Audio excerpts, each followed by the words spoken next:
અને અહીંયાથી મધર્સ બધા જ સ્ટેજ ઉપર રહેજો, બધા મધર્સ સ્ટેજ ઉપર રહેજો પ્લીઝ. મધર્સ મારી સાથે હોય અને હું મધર્સ સાથે ઇન્ટરેક્શન ન કરું તો મને મજા ન આવે, અંદરના એન્કરને મજા ન આવે. એટલે મારે તો આવવું જ પડે મધર્સ માટે. તો હમણાં એક સોંગ વાગ્યું કે વી આર બેસ્ટ ફ્રેન્ડ્સ, બરોબર? તો પછી મધર અને સનની જોડી હોય એ તો બેસ્ટ ફ્રેન્ડ જેવી જ હોય. અને કોઈક વાર તમને પજવતા પણ હશે, તમે ગુસ્સો પણ કરતા હશો એ લોકો સામે, બરોબર? પણ આખરે તો દીકરા છે આપણા.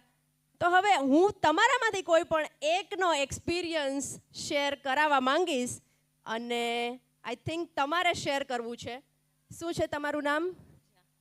પૂજા. તો પૂજા મેમ છે આપણી સાથે અને દીકરાનું નામ ધૈર્ય. ધૈર્ય. તો ધૈર્યના મમ્મી પૂજા મેડમ કંઈક કહેશે આપણને. સો યસ મેમ પ્લીઝ.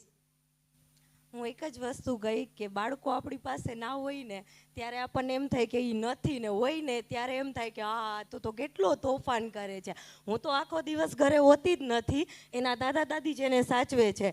પણ સાંજે આવું ને 2 કલાક તો સોફે બેઠો બેઠો મમ્મા ભૂ પીવું, મમ્મા આ જોઈએ, ત્યારે એટલો ગુસ્સો આવે કે લઈ લેને જાતે.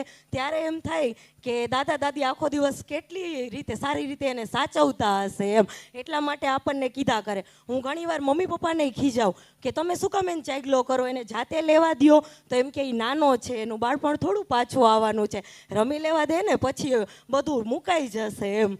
એટલે છોકરા ન હોય ને ઘરે ત્યારે એમ થાય કે કોઈ નથી ઘરમાં, ને હોય ને ત્યારે એમ થાય બહુ તોફાન કરે છે. એક્ઝેક્ટલી. અને બધા જ અગ્રી છે અહીંયા, બધા જ પેરેન્ટ્સ, બધા મધર્સ અગ્રી છે અહીંયા, બધાએ ક્લેપ કરી.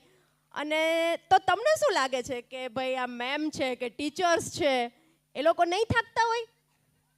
શ્યોર, હું એ સ્પીચ આપવા જ માગું છું. મેડમ મારે વાત થઈ ગઈ અને મેડમે મને કીધું પણ છે, એ હમણાં નેક્સ્ટ ટર્નમાં આપી દઉં છું. ઓકે, તો મારે વેઇટ કરવું પડશે અને તમારે બધાને પણ વેઇટ કરવું પડશે.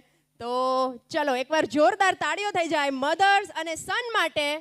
Everybody put your hands together for this beautiful pair.